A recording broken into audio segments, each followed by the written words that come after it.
पाकिस्तानी आतंकियों के निशाने पर है प्रधानमंत्री मोदी और गृहमंत्री अमित शाह।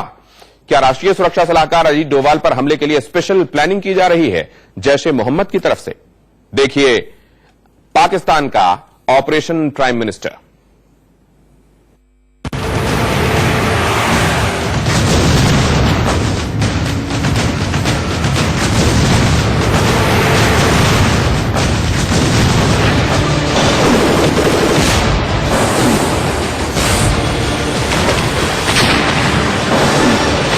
जम्मू एंड कश्मीर के पीएको को आप भारत का हिस्सा नहीं मानते हो क्या? एग्रेसिव ना हो, जान दे देंगे इसके लिए। क्या बात कर रहे हो आप? एग्रेसिव होने की क्या बात कर रहे हो? धारा 370 हटाने से बौखलाया आतंकिस्तान।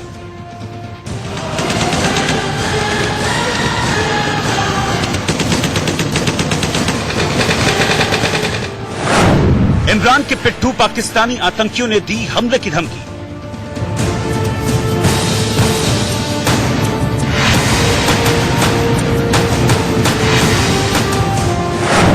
जैश के निशाने पर पीएम मोदी, अमित शाह और अजीत डोभाल।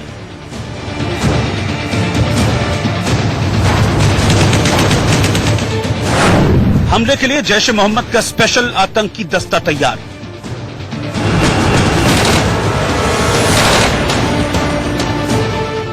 देखिए जैश की धमकी भरी चिट्ठी का यही मजमून है। 10 सितंबर को लखनऊ नागरिक उड्डयन सुरक्षा ब्यूरो को जैश की धमकी भरी चिट्ठी मिली, जिसकी सूचना आगरा के सीआईएसएफ असिस्टेंट कमिश्नर और एयरपोर्ट के चीफ सिक्योरिटी अफसर को दी गई। जैश ए मोहम्मद के आतंकी शमशेर वानी ने धमकी भरी चिट्ठी में लिखा है, जैश ए मोहम्मद जम्मू कश्मीर से धारा 370 हटाए जाने का बदला लेगा। निशाने पर प्रधानमंत्री मोदी, गृहमंत्री अमित शाह और राष्ट्रीय सुरक्षा सलाहकार अजीत डोभाल हैं। जैश जो है इस गेम में बड़ा पुराना है और उन्होंने पहले भी हमले किए हैं और अभी भी हमले किए। अगर 370 ना भी होता, इन्होंने हमले करने ही थे, क्योंकि हमारी जो नीति, जो इंडिया की जो स्टैंडिंग है और जो कश्मीर में जो स्टैंडिंग है, इस सबको मद्देनजर रखते हुए वो वैसे ही बौखलाए हुए हैं। दरअसल 5 अगस्त को मोदी सरकार ने जम्मू कश्मीर से धारा 370 को खत्म करने का ऐलान किया तो पाकिस्तान में खलबली मच गई। पाक के प्रधानमंत्री, उनके मंत्री सबके सब हिंदुस्तान के खिलाफ युद्ध चिल्लाने लगे। कल तक पाकिस्तान कश्मीर से आतंक का एजेंडा चलाता था, लेकिन धारा 370 खत्म होने के बाद घाटी में आतंकवाद दम तोड़ने लगा। जम्मू कश्मीर में बदलते माहौल से न सिर्फ पाकिस्तान की सरकार बल्कि वहां के आतंकवादी भी बौखला गए। पाकिस्तानी आतंकी संगठन जैश ए मोहम्मद ने एक बड़ी साजिश रची है। वो पीएम नरेंद्र मोदी, अमित शाह और अजीत डोभाल पर हमले की तैयारी कर रहे हैं।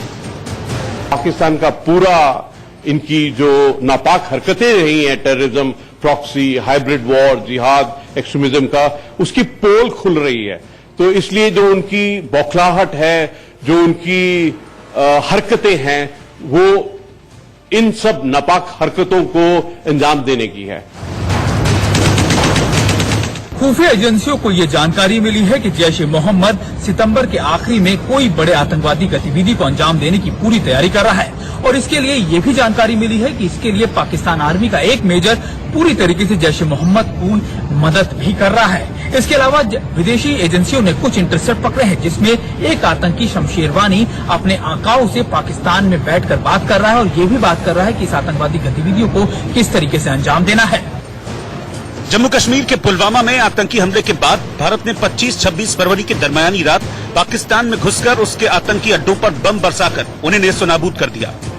एयरफोर्स के जाबाजों ने एयर स्ट्राइक कर बालाकोट में जैश ए मोहम्मद के सबसे बड़े आतंकी अड्डे को ध्वस्त कर दिया, जिसके बाद कई महीनों तक पाकिस्तान का ये सबसे बड़ा आतंकी अड्डा बंद रहा। लेकिन कश्मीर के बहाने पाकिस्तान ने बालाकोट आतंकी कैंप को फिर से जिंदा कर लिया है। Let me tell you, Balakot has been reactivated. It's been reactivated by Pakistan. What has been? When it has been? Very recently. Sir, So obviously that shows that Balakot was affected. It had been damaged and destroyed, and that is why people had got away from there. It has now been reactivated. Pakistan ने जैश के मुखिया, अंतर्राष्ट्रीय आतंकी और मुंबई हमले के mastermind Hafiz Saeed को दिखावे के लिए गिरफ्तार किया था। पिछले दिनों खबर आई कि इमरान सरकार ने उसे भी रिहा कर दिया है। लाहौर में इमरान के साथ उसके पोस्टर भी लगाए गए थे। हाफिज का बेटा तलहा हाफिज सईद भी कश्मीर के नाम पर लाहौर में फंडिंग कर रहा है और पाकिस्तानी युवाओं को कश्मीर में आतंक फैलाने के लिए उकसा रहा है। खुफिया एजेंसी से मिले इनपुट के मुताबिक जैश के आतंकी जम्मू, अमृतसर, पठानकोट, जयपुर, गांधीनगर, कानपुर, लखनऊ और दिल्ली समेत कुल 30 शहरों को निशाना बना सकते हैं। जैश के आतंकी इन शहरों में 26/11 जैसे हमले की प्लानिंग कर रहे हैं। ड्रोन के इस्तेमाल वेपन सर्विलेंस के लिए तो होता ही है। छोटे कैमरे भी हैं, बड़े कैमरे भी हैं। आपका बड़ा प्रेडेटर ड्रोन है, रीपर है, वो 36,000 फीट पे जाता है, वहां से मिसाइल दाग सकता है, भारी भारी मिसाइल दाग सकता है। तो उसको पैरा ड्रॉप करना आसान मुश्किल नहीं है, वो बड़ी आसानी से कर सकता है। तो उनकी इस मुश्किलात को और मुश्किल करने के लिए हमारे को इसके अब इंटरसेप्ट करना पड़ेगा ऐसे ड्रोन्स को। आतंकी हमले का इनपुट मिलने के बाद इन शहरों में पुलिस चौकसी बढ़ा दी गई है। जम्मू के त्रिकुटा नगर इलाके में सेना के जवान सर्च ऑपरेशन चला रहे हैं। जैश की धमकी के बाद खुफिया और सुरक्षा एजेंसियों ने पीएम मोदी, अमित शाह और अजीत डोभाल की सुरक्षा की समीक्षा की है। हालांकि जानकार बताते हैं कि पाकिस्तान की सरकार और उनके आका आतंकियों को हाथ से पीओके जाने का डर सता रहा है, इसीलिए वो लगातार धमकी पर धमकी दे रहे हैं। इस तरह से आतंकवादियों को स्वभाव बता के तो आएंगे नहीं, निश्चित रूप से कहीं भी कुछ कर सकते हैं, क्योंकि उनकी रोजी रोटी बंद हो गई है, उनकी दुकानें बंद हो गई हैं, वो लोग तिलमिलाहट में कुछ भी कर सकते हैं। जाहिर है कश्मीर पर कटोरा थामे पाकिस्तान को कुछ हाथ नहीं लग रहा है। आतंक की उसकी फैक्ट्री पर ताला लगने वाला है, इसीलिए वहां की सरकार आतंकियों को आगे कर आखिरी दांव चलना चाहती है। लेकिन उसका अंजाम उसे पता है, क्योंकि भारत के सेना प्रमुख ने साफ कर दिया है कि अगर पाकिस्तान ने कोई गलती की तो इस बार पाकिस्तान पर बालाकोट से भी बड़ा हमला होगा। Why must you expect repeat of a similar thing? Earlier we did something, then we did Balakot. Why must we repeat that? Why not keep the other side guessing as to what we will do? Why tell him what we are going to do? Why not keep him guessing? So why say repeat? Why not something beyond that? खबर तो ये भी है कि पाकिस्तान ने कुछ अफगानी आतंकियों को भी साजिश में शामिल किया है। वो कुछ ऐसे चेहरों का इस्तेमाल कर सकता है जो अब तक भारतीय खुफिया एजेंसियों के रडार से बचे हुए हैं। Bureau report, India news. खबर की खबर यह है कि खुफिया एजेंसियों ने आज देश के बड़े सैन्य ठिकानों पर भी आतंकी हमले का अलर्ट जारी किया। टॉप सोर्सेज के मुताबिक जैश ए मोहम्मद के 8 से 10 आतंकी जम्मू कश्मीर और उसके आसपास के एयरबेस पर आत्मघाती हमले को अंजाम दे सकते हैं।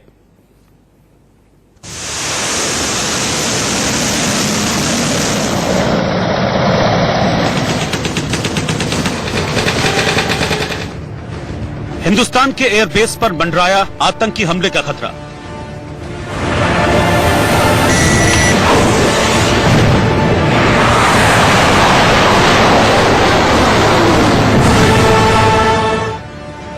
श्रीनगर, पठानकोट समेत कई एयरबेस पर ऑरेंज अलर्ट।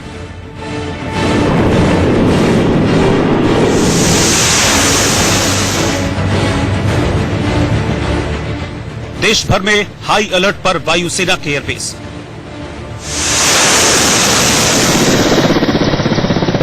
जम्मू कश्मीर से धारा 370 खत्म होने के बाद बौखलाए पाकिस्तान की शह पर आतंकी एयरबेस को निशाना बनाने के फिराक में है।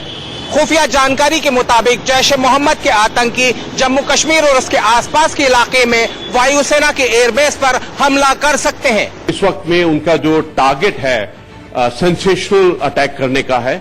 उनका मकसद है कि ऐसे ड्रामेटिक हाई वैल्यू टारगेट को करें, क्योंकि वो इस वक्त में एक बदला सा लेना चाहते हैं। और खास तौर पर अगर हम देखें कि जब इंटरनेशनल इवेंट हो रहा है, अभी की हालत में यूनाइटेड नेशन जनरल असेंबली चल रही है, और आप देख रहे हैं कि किस प्रकार से जो पाकिस्तान का पूरा इनकी जो नापाक हरकतें रही हैं, टेररिज्म, प्रॉक्सी, हाइब्रिड वॉर, जिहाद, एक्सट्रीमिज्म का, उसकी पोल खुल रही है।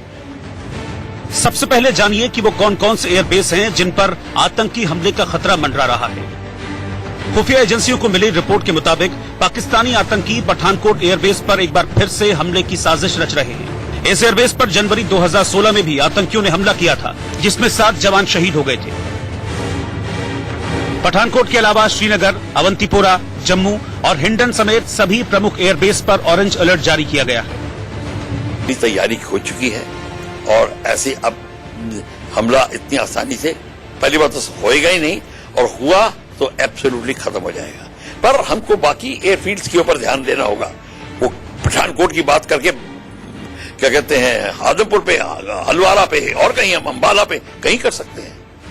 तो ये इनको, और स्लीपर सेल्स तो कहीं भी मौजूद हैं, उनको इन रेडिकल एलिमेंट्स को हिंदुस्तान में स्लीपर सेल्स की कमी नहीं है। ये बहुत ही जरूरी है कि हम पूरी तरह से सतर्क रहें, क्योंकि इस समय पाकिस्तान वो सब कुछ करने की कोशिश करेगा जिसका प्रमाण वो पहले ही दे चुका है, यानी आतंकवाद का इस्तेमाल एक सुनियोजित ढंग से हमारे खिलाफ। बताया जाता है कि इंटेलिजेंस एजेंसियों ने आतंकियों के मूवमेंट को मॉनिटर किया था, जिसके बाद जम्मू कश्मीर और आसपास के एयरबेस पर ऑरेंज अलर्ट जारी किया गया है। टॉप सूत्रों के मुताबिक इन एयरबेस पर आतंकी आत्मघाती हमला कर सकते हैं। ऑरेंज अलर्ट सिक्योरिटी से जुड़ा दूसरा सबसे बड़ा अलर्ट है। ऑरेंज अलर्ट के बाद आखिरी अलर्ट रेड अलर्ट होता है। अगर रेड अलर्ट जारी कर दिया जाए तो आसपास के स्कूलों और एयरपोर्ट में मूवमेंट पर रोक लगा दी जाती है। आपको बता दें कि आतंकी हमलों की ये चेतावनी ऐसे वक्त में आई है जब 2 दिन पहले सेना प्रमुख ने बताया था कि भारत ने बालाकोट में जैश ए मोहम्मद के जिस आतंकी ठिकाने को ध्वस्त किया था वो फिर सक्रिय हो गया है और पाकिस्तान के 500 आतंकी घुसपैठ की फिराक में हैं।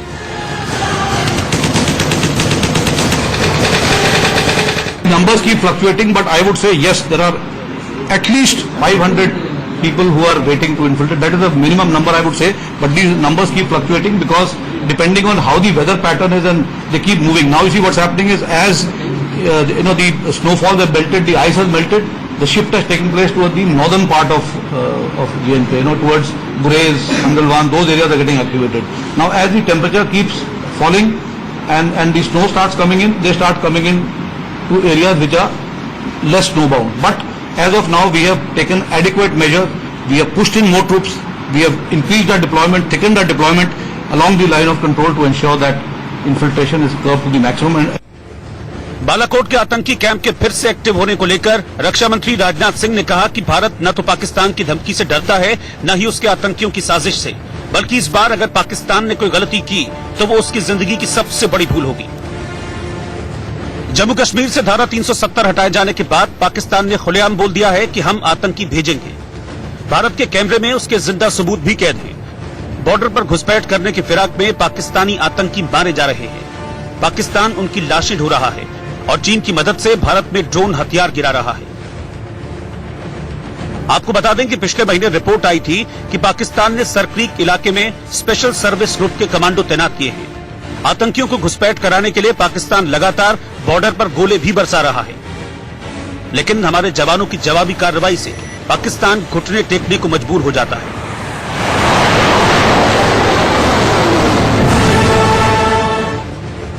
एयरबेस पर आतंकी खतरे को देखते हुए देश के कई हवाई अड्डों की भी सुरक्षा बढ़ा दी गई है, जिसके बाद इंडिया न्यूज ने कई बड़े एयरपोर्ट पर जाकर सुरक्षा की पड़ताल की है। भारत सरकार ने जब से अनुच्छेद 370 को जम्मू कश्मीर से खत्म किया है, पाकिस्तान की फ्रस्ट्रेशन लगातार बढ़ती हुई नजर आ रही है। हाल ही में BCAS जो bureau of civil aviation security है, उनके हाथ एक पाकिस्तानी बेस्ड जैश ए मोहम्मद का खत हाथ लगा है, जिसमें जैश ए मोहम्मद भारत में 30 बड़े शहरों को टारगेट बनाने की फिराक में है। इसी के चलते सिक्योरिटी एजेंसीज ने देश भर में एयरपोर्ट्स की सुरक्षा को चाक चौबंद कर दिया है। लखनऊ के ब्यूरो ऑफ सिविल एविएशन को जैश के द्वारा एक धमकी भरा पत्र मिला है, जिसके अंदर 4 बड़े एयरपोर्ट्स पे बम धमाकों की बात कही गई है। इसके अलावा 3 ऐसे शहर हैं जहां पे धमाके की बात कही गई, जिसके मद्देनजर हम देख पा रहे हैं यहाँ पे जो सुरक्षा व्यवस्था जो है वो चाक चौबंद की गई है। यहाँ पे आप देख सकते हैं जो CISF की टुकड़ी है वो तो मौजूद है, साथ ही साथ अतिरिक्त पुलिस बल भी यहाँ पे फिलहाल मौजूद है और इसका पूरा यहाँ पे इंतजाम किया गया है। जब से ये जो धमकी भरा पत्र ब्यूरो ऑफ सिविल एविएशन को मिला है, उसके बाद से जो इंटेलिजेंस इनपुट है उसको ध्यान में रख के जो है एक बार फिर से कहा जाए सभी बड़े एयरपोर्ट्स और जो सैन्य ठिकाने हैं वहां पे प्रॉपर असेसमेंट किया जा रहा है। जैश ए मोहम्मद से मिली धमकी के बाद एयरबेस के अधिकारी सुरक्षा व्यवस्था की लगातार निगरानी कर रहे हैं। Bureau report, India news. Kashmir से धारा 370 खत्म होने के बाद पाकिस्तानी आतंकियों की कमर टूटी तो उनके निशाने पर पंजाब आ गया। पाकिस्तानी आतंकी और ISI वहां 26/11 जैसे हमलों की साजिश रच रहे हैं। कैसे हुआ ये खुलासा, इस एक्सक्लूसिव रिपोर्ट में देखिए।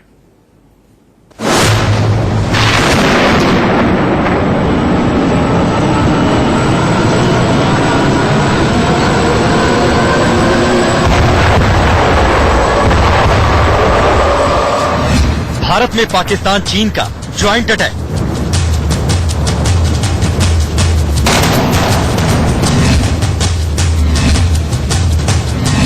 आईएसआई ने पंजाब में रची 26/11 जैसे हमले की साजिश।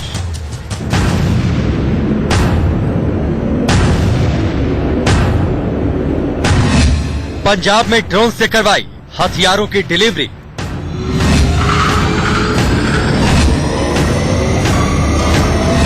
पंजाब में पकड़े गए आतंकियों से बड़ा खुलासा।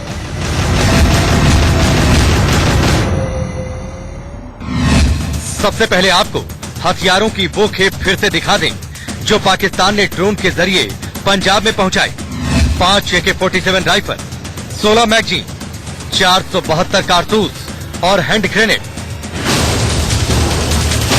पंजाब पुलिस ने आतंकी संगठन खालिस्तान जिंदाबाद फोर्स के एक मॉड्यूल का खुलासा किया है, जिसके मुताबिक पाकिस्तानी खुफिया एजेंसी आईएसआई पंजाब और आसपास बड़े हमले की फिराक में है। वो मुंबई में हुए 26/11 जैसा हमला पंजाब में करना चाहते हैं।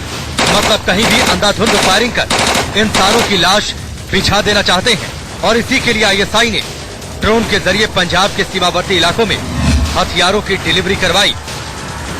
इस्तेमाल किए गए और उसका एविडेंस हम लोग कलेक्ट कर रहे हैं, उसको कंफर्म करने का प्रयास जारी है कि यूज किए गए अब तक जो इंडिकेशंस हैं ड्रोन्स यूज हुए हैं, और एक ये बड़ा चैलेंज है हमारे लिए, सिक्योरिटी चैलेंज है। कलेक्ट कर रहे हैं, उसको कंफर्म करने का प्रयास जारी है कि यूज किए गए अब तक जो इंडिकेशंस हैं ड्रोन्स यूज हुए हैं, और एक ये बड़ा चैलेंज है हमारे लिए, सिक्योरिटी चैलेंज है पंजाब पुलिस के लिए भी, इंडियन स्टेट के लिए भी।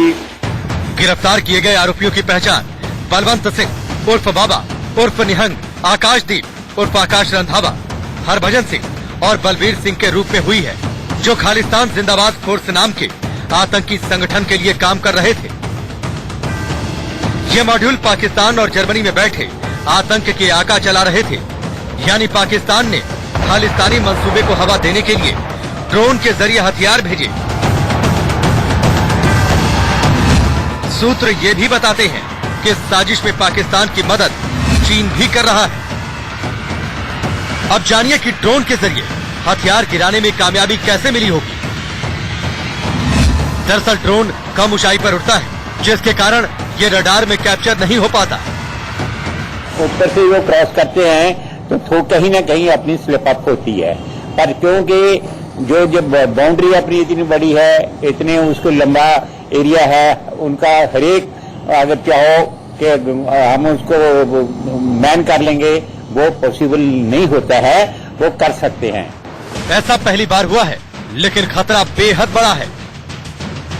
आपको कुछ तस्वीरें दिखाते हैं, जिससे आपको अंदाजा हो जाएगा कि ड्रोन से हथियार ही नहीं, हमला भी किया जा सकता है। ईरान में तेल के कुओं पर ड्रोन अटैक।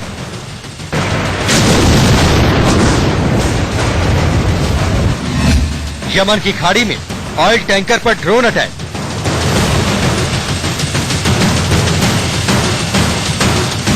तालिबान के ठिकानों पर ड्रोन अटैक। सीरिया में आईसिस के ठिकानों पर ड्रोन अटैक।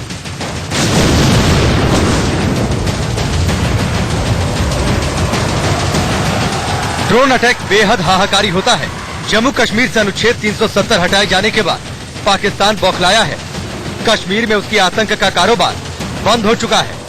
ऐसे में वो पंजाब को एक बार फिर टारगेट करना चाहता है, और उसी का नतीजा है ड्रोन से हथियारों की डिलीवरी। 26/11 जैसे हमले की धमकी के बाद पूरे पंजाब में हाई अलर्ट घोषित कर दिया गया है। पठानकोट जम्मू बॉर्डर और पठानकोट हिमाचल बॉर्डर पर भी सुरक्षा बढ़ा दी गई है। पठानकोट पुलिस द्वारा पूरे शहर में 45 अलग अलग जगहों पर नाके लगाए गए हैं।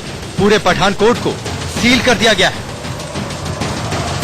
जैश के आतंकियों ने पहले ही पंजाब को दहराने के लिए धमकी भरी चिट्ठी भेजी थी, जिसमें स्वर्ण मंदिर समेत कई बड़े धार्मिक स्थलों और बस अड्डों को त्योहारों के सीजन में बम से उड़ाने की धमकी दी गई है। और अब 26/11 जैसे हमले की धमकी। लेकिन पाकिस्तान प्रायोजित आतंकियों को हमेशा होशियार रहना होगा, क्योंकि इस पार है मोदी सरकार। Bureau report, India news.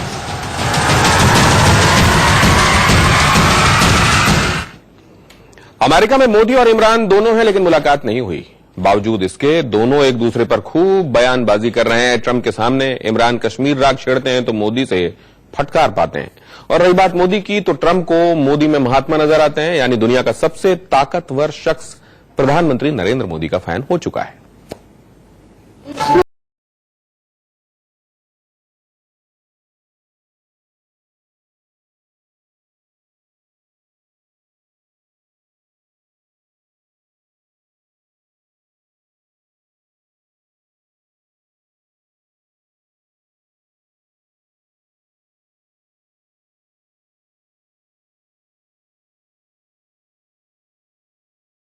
और म से मोदी।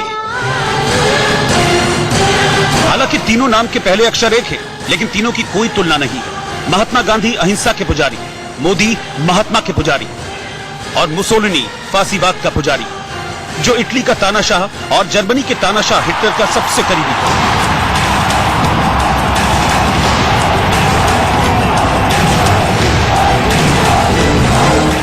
ये हम क्यों बता रहे हैं, इस बारे में आपको पता लग जाएगा। दरअसल दुनिया के सबसे ताकतवर शख्स को मोदी में महात्मा नजर आते हैं, मोदी में राष्ट्रपिता नजर आते हैं, जबकि हिंदुस्तान से अलग हुए टुकड़े के वजीर आजम इमरान को मोदी में महात्मा नहीं, मोदी में मुसोलिनी और हिटलर दिखता है। I remember India before, now not intimately, but I remember India before, and it was very torn. There was a lot of dissension, a lot of fighting, and he brought it all together. Like a father would bring it together, and maybe he's the father of India. We'll call him the father of India. I think that's not so bad. Unfortunately, India is past 6 years, is being governed by an extremist party. It believed in the ethnic cleansing of Muslims from India. This is what the founding fathers of RSS, you can just Google and read what they said. Who they were impressed by. Adolf Hitler, Mussolini were their role models. ये वही इमरान खान हैं जिनके राज में पाकिस्तान में खूब खून खराबा हो रहा है। आतंक के आका खुलेआम पीओके में दहशतगर्दी फैला रहे हैं। पाकिस्तान कंगाल होने जा रहा है, लेकिन इमरान पूरा ध्यान मोदी को बदनाम करने में लगाए हुए हैं। कश्मीर को लेकर अंतर्राष्ट्रीय स्तर पर खूब झूठ बोल रहे हैं। इमरान के नजरिए में नरेंद्र मोदी हिंसा के पुजारी हैं, जबकि डोनाल्ड ट्रंप की नजर में मोदी विकास पुरुष है। तो मैं बार बार कह बैठा हूं, ईंट का जवाब पत्थर से आएगा। ये वो कौम है जो आखिरी दम तक तुम्हारा मुकाबला करेगी। एक दफा जंग हो गई, इसलिए मैं आज भी आलमी कम्युनिटी को कहना चाहता हूं कि ये वक्त है कि ये हिंदुस्तान के हिटलर को रोको। ये वक्त कि इसको बताओ कि कश्मीर पे से कर्फ्यू उठाए। Under Prime Minister Modi's leadership, the world is witnessing a strong, sovereign, and thriving Republic of India. In a single decade, with the help of Prime Minister Modi's pro-growth reforms, India has lifted nearly 300 million people out of poverty, and that is an incredible number. Incredible. That's incredible. बड़े बेआबरू होकर तेरे कूचे से निकले, बहुत निकले मेरे अरमां, फिर भी कम निकले। ऐसी ही बुझी बुझी हालत इमरान खान की है। जब ट्रंप के साथ प्रेस कॉन्फ्रेंस में वो 13 मिनट तक बेइज्जत होते रहे, अपनी खींच को मुस्कुराहट के तले दबाते रहे, क्योंकि इमरान खान को भरोसा था कि ट्रंप कश्मीर पर उनकी सुनेंगे। लेकिन नजरिए का फर्क फिर दिखा। इमरान के लिए मोदी अत्याचारी है, लेकिन ट्रंप की नजर में मोदी हर हालात से निपटने वाले महारथी हैं। मैं कश्मीर का एम्बेसडर बनूंगा। दुनिया में मैं कश्मीर का जो हालात हैं, जो पैगाम है, जो सिचुएशन है, वो मैं दुनिया में लेके जाऊंगा। दुनिया के मीडिया पे उठाऊंगा।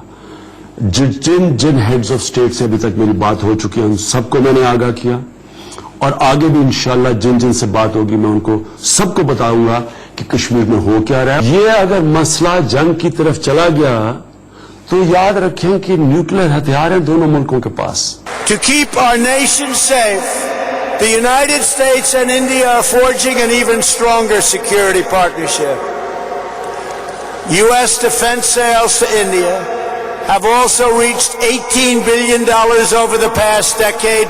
We make the greatest defense mechanisms and equipment anywhere in the world, and India knows that well. We're looking forward to concluding several new defense deals very soon. There are a lot of them in the works. Imran Khan Kashmir से 370 हटने के बाद से छटपटाकर यहां वहां घूम रहे हैं। अरब देशों से लेकर चीन, अमेरिका तक से साथ देने की गुजारिश कर चुके हैं। यहां तक कि यूएन में भी मामला उठाने की कोशिश की, लेकिन हर जगह मुंह की खानी पड़ी। उसके बाद इमरान पीओके जा पहुंचे। पीओके की हवा में जहर घोलना शुरू किया। दुनिया के सामने भारत की ईंट से ईंट बजाने का दावा किया, लेकिन ट्रंप ने उनके सारे जोश को ये कहकर हवा में उड़ा दिया कि मोदी के आक्रामक तेवर उन्हें पसंद है।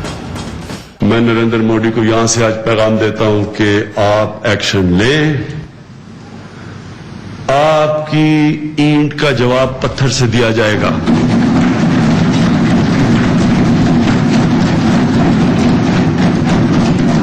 यहां जो कहा गया कि पाकिस्तानी फौज बैटल हार्डन्ड है, 20 साल से शहीदों की लाशें उठा रही है, वो फौज नहीं है जिसने अभी कोई एक्शन नहीं देखा। तैयार है पाकिस्तानी फौज। पाकिस्तानी फौज नहीं तैयार, सारी कौम तैयार है। कौम लड़ेगी फौज के साथ। I mean, I heard a very aggressive statement yesterday. I don't have to say that. I was there. I didn't know I was going to hear that statement. I had said, but I was sitting there and I heard a very aggressive statement yesterday from India, from the Prime Minister, and I will say it was very well received within the within the room. The statement itself, that was a big room. There were 59,000 people. America में एक ही वक्त में नरेंद्र मोदी भी मौजूद थे और इमरान खान भी। दोनों से अमेरिकी प्रेसिडेंट डोनाल्ड ट्रंप ने मुलाकात की, लेकिन दुनिया के किसी भी शक्तिशाली मुल्क से न तो इमरान को पहले कोई शह मिली और न ही अब समर्थन मिलता दिख रहा है। इस्लामिक राष्ट्रों को इस्लाम की दुहाई देने वाले, मोदी को उसकी धौंस देने वाले इमरान की गिग्गी तब बंध गई जब ट्रंप ने इस्लामिक आतंकवाद पर उनकी फजीहत कर डाली।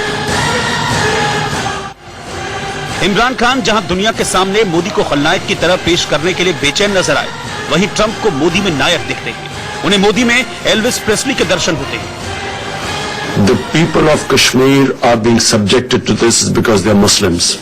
And this is resonating in 1.3 billion Muslims.